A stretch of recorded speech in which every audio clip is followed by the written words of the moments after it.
And I have 2 ethnic studies degrees, so I think that was just my natural like orientation to the idea. And so, just hearing my daughters talk about what was going on, just understanding and seeing like the depression and anxiety that I think is that's really prevalent right now in adolescents and teens and even younger kids. And also I think, having the misfortune of being middle school and high schoolers in the Trump era, where they really saw like a drastic shift in their peers' feelings of entitlement to be racist, to say whatever thoughts come into their head and not question what those things mean, right?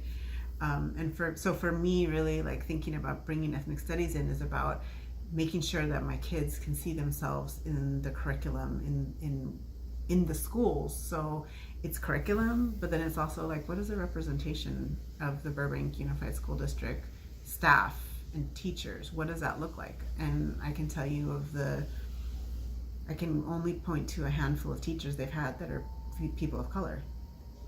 And so I know that, that's what they're seeing. They're not seeing themselves in any way in the schools. And so all of that adds up to like really basically telling kids of color, like, you're not valued here. Mm-hmm.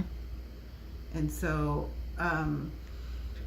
thankfully in the conversations with the school district, with the board and the superintendent, they are I won't say they're very aware. They are aware that there is a problem. They're being made more aware of the scale of the problem, I think, by talking to parents whose kids are in the schools. And they're also being confronted with the idea of like, we can wait till this turns into hate crimes, or we can wait till you have like another rash of suicides.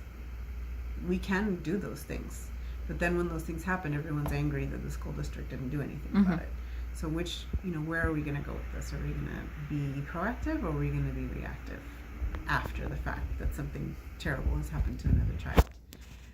And so they have been supportive about the idea, and I think they're also just honestly, they're seeing what's happening in other school districts, neighboring school districts, or just other districts in the state, where they are having hate crimes or violence, and so I think they're taking the idea seriously that they need to do something differently, and that all kids need to feel welcome and valued in the schools.